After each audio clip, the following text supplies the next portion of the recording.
سي هذه شهاده عائليه. ايه فيها محمد فاطمه مسعود الزهراء حوريه ورشيد. واش كاين 7؟ هذو خالتك. انا مين كاين 7؟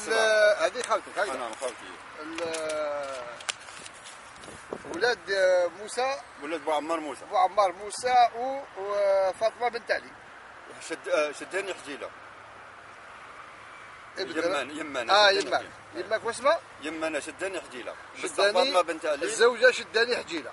هكا يما الله يرحمها. خلاص صح. تزوجت في 37 37. يا صح. وعندها هذو 7 اولاد.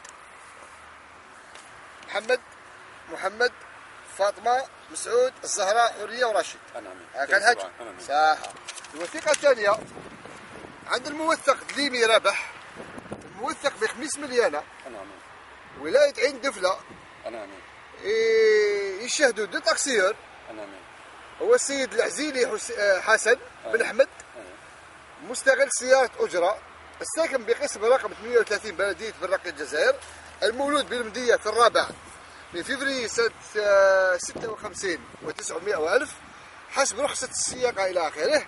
الشاهد الثاني هو السيد حمزاوي العيد بن رمضان، السائق في سياره اجره في 2 تاكسيور.